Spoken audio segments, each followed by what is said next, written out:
Good morning, Carol Johnson. Good morning, Bob Ponce. How And goes how are it? you this fine summer day?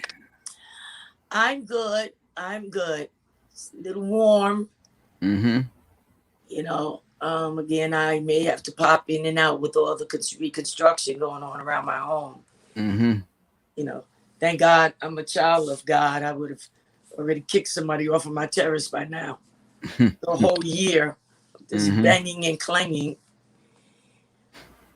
but hopefully it'll be over soon. Right, right.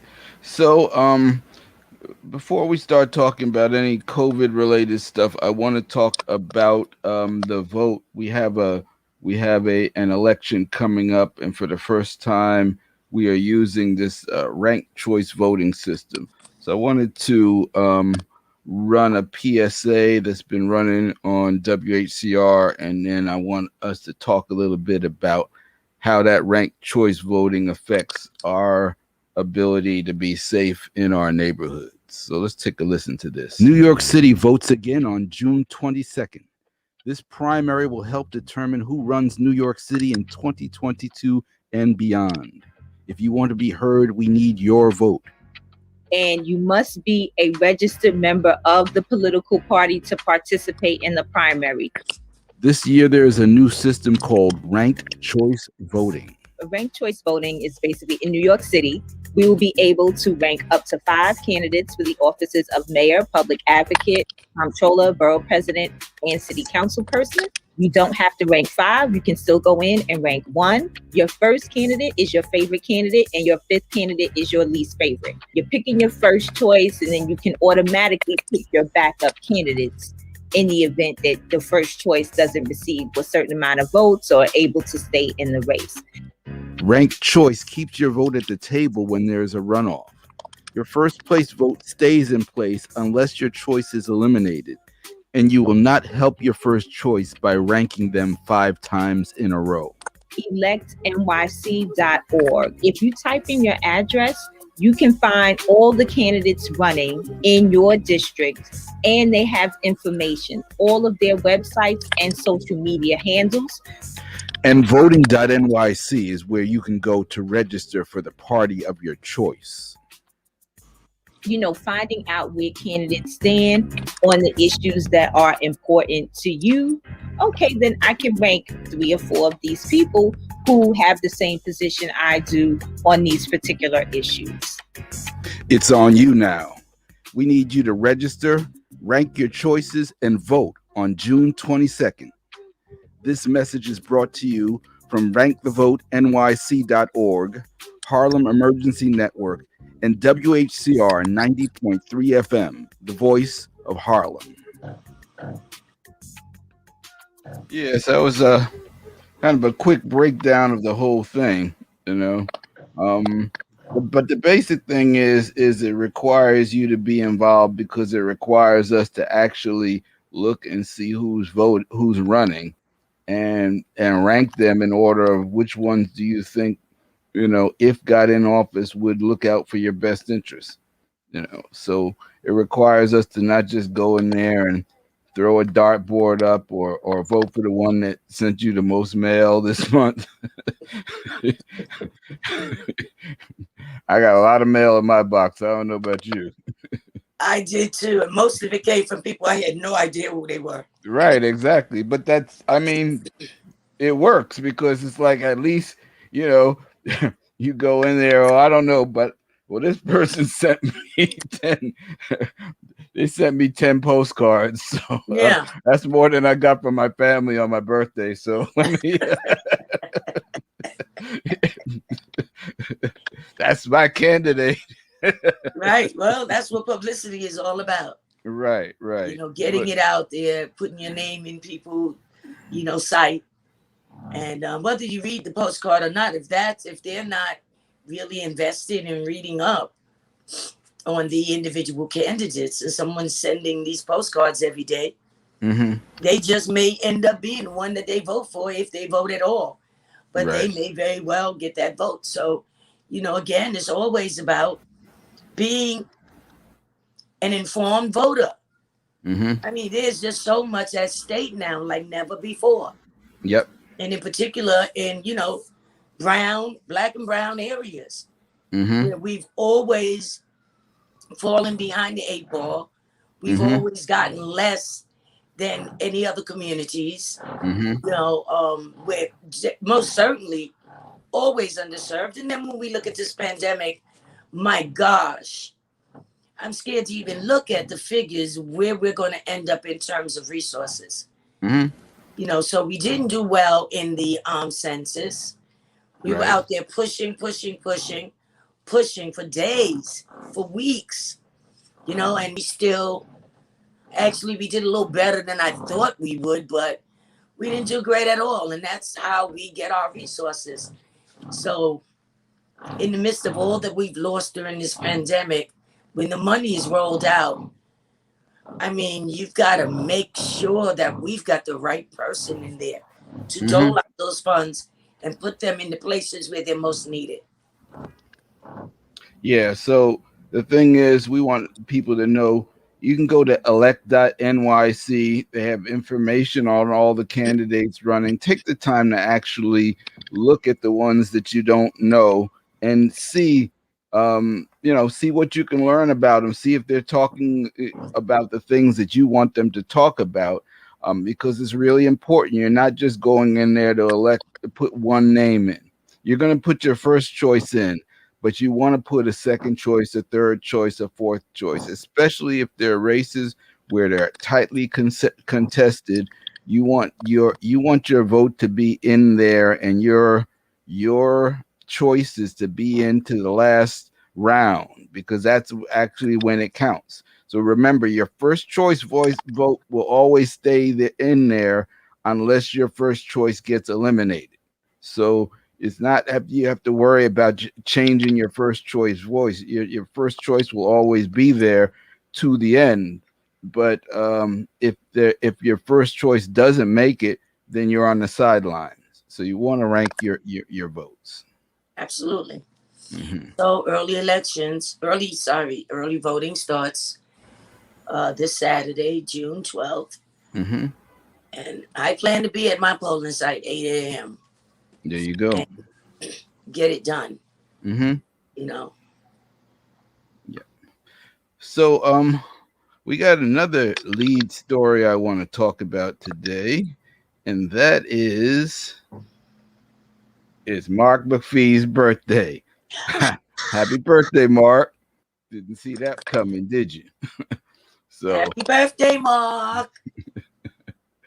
so Mark McPhee is a valued member of the Harlem Emergency Network, amongst other organizations, and he is a community activist, and is involved in so many other organizations, the Circle of Brothers, Families United for Solutions, the list goes on and on. And, he's a brother who's,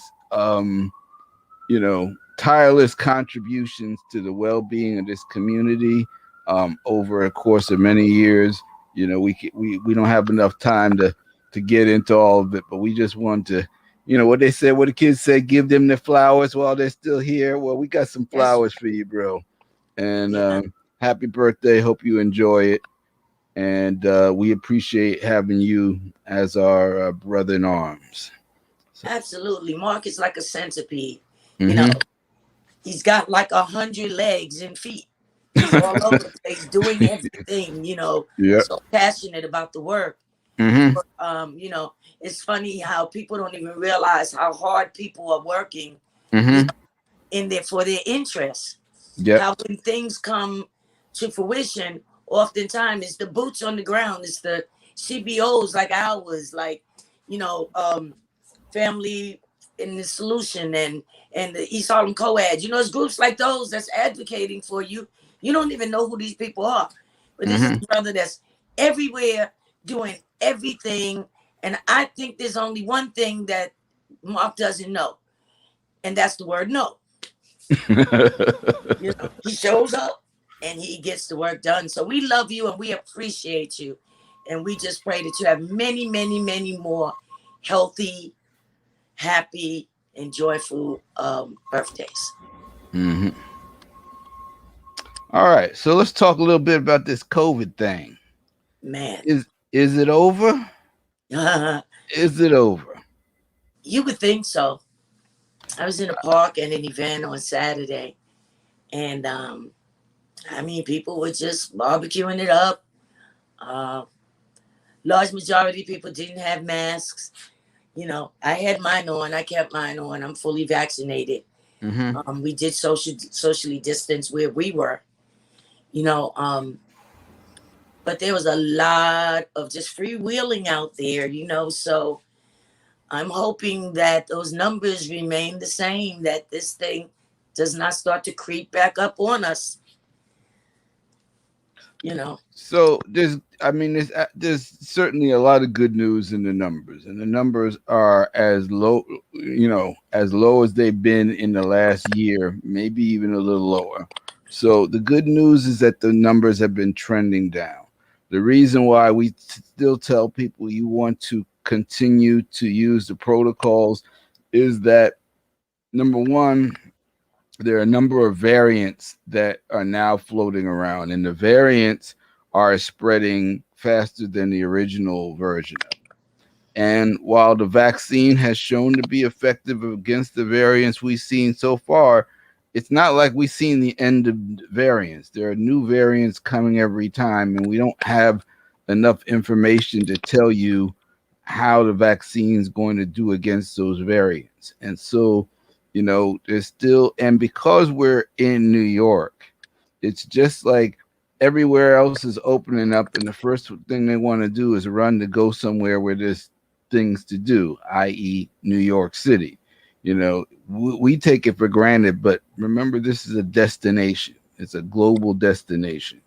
And so, even though we have gotten rid of it, there can be people coming in on a plane and start bringing new variants back in here, and those variants could potentially spread here quickly. So, we just advise people to keep your good habits. Certainly keep a supply of masks around, and um, wash your hands, social distance, use common sense.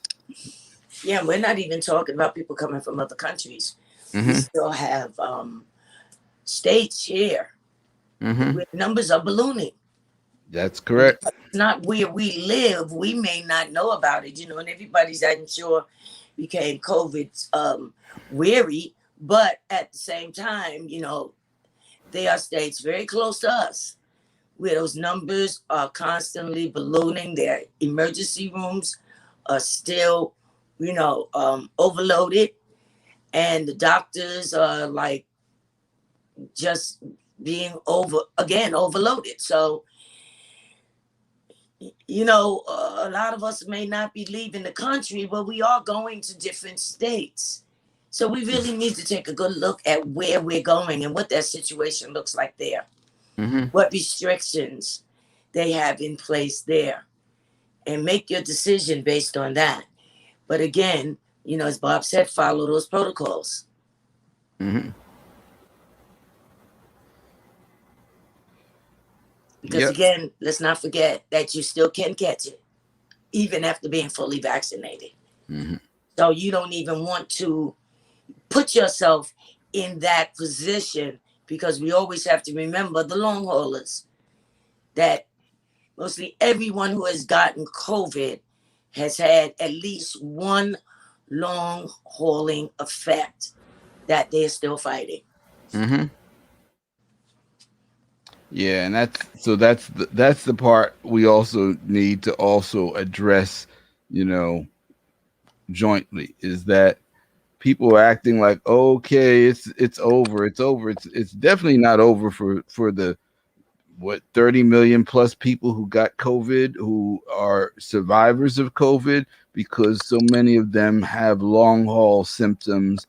And it doesn't really seem to be as much dialogue, public discourse about what are the long term effects, what are people going through, what types of things should they be doing to help, offset those effects. It just seems like you know, it's like, okay, we have the vaccine. The vaccine is not going to ameliorate those long term effects. We really are going to need to look at research, and a lot of the things that I've seen is that the same things that we talked about over the last year in terms of boosting your immune system are the things that you need to do to minimize the long term effects. Absolutely. When you look at that, we lost a lot of people. In particular, a lot of people perished in their homes. The numbers were like astounding. Thousands more than what is normally expected, during the year at home deaths. We had thousands of people who died at home, whereas on the average, you had like 50 a month, something like Hmm. that, you Hmm. know, and that ballooned from 50 to like thousands. So we don't even know if these were people that actually could have had the virus. In a lot of cases, they were elderly people. Um, a lot of cases, they were people that were just simply told to stay home and fight it.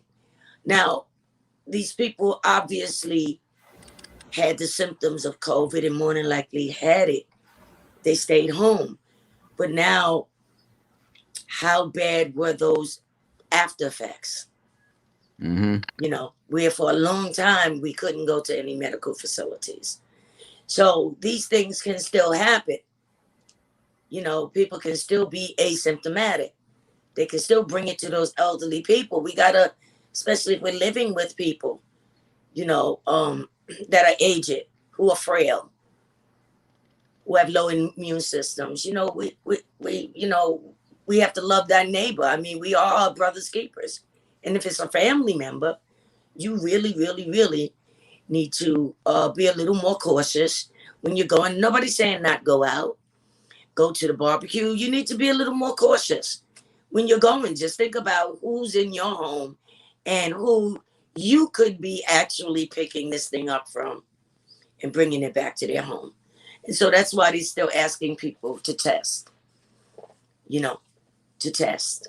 Just test, because if you don't have any symptoms, you know, you wouldn't know. But if you do have some things that sort of lingering, then you need to go and be tested again to make sure you haven't picked up the virus. Yeah, I mean, uh, we have so much common sense here in New York that people have just gone on and done what they had to do.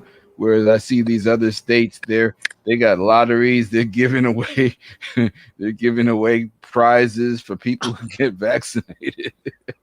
You get a car, you get a car, you get a car.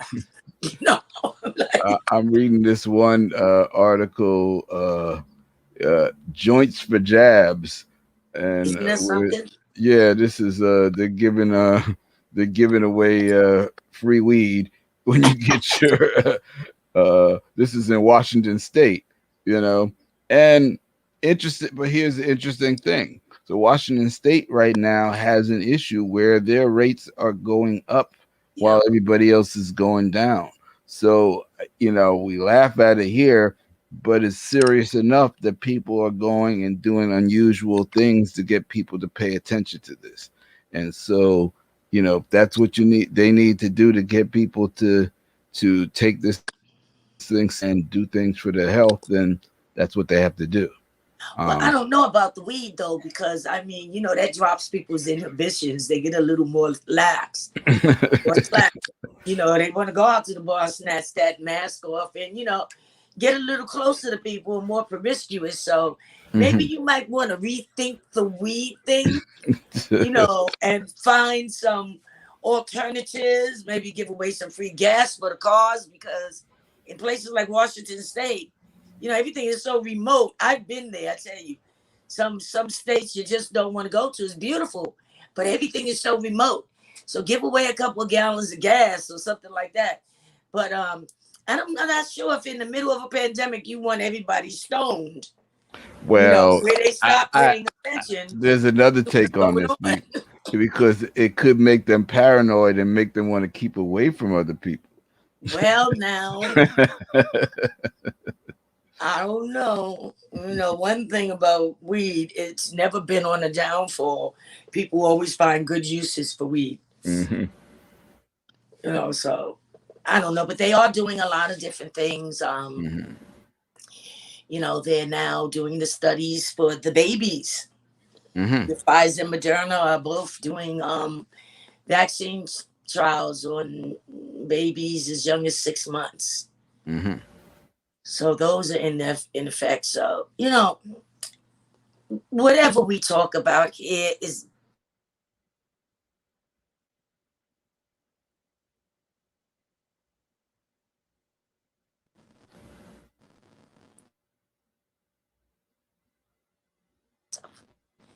in the family.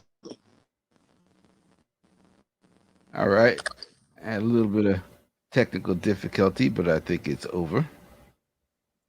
Yeah, just making wise decisions for yourself and Hmm. your family members. That's the bottom line. That's what it comes down to. Yeah. So we're going to wrap things up here a little earlier than usual. We've got some other things we've got to handle, but I think we talked about the important things, which is you know, continue to use common sense and protocols as we continue to watch these numbers. But be err on the side of caution because a lot of people didn't, and there's not no coming back from that. uh, B, we talked about the importance of making sure you're out there voting on June 22nd. And before you go out there to actually learn what these candidates stand for and rank them in the order that you think they deserve to be in, and make sure you bring those ranks with you into the voting booth. And C, happy birthday, Mark McPhee. Have a blessed and wonderful day, Mark. And we'll see you on the next time here on our HEN COVID report. Thanks for Stay joining safe. us. Yep, stay safe.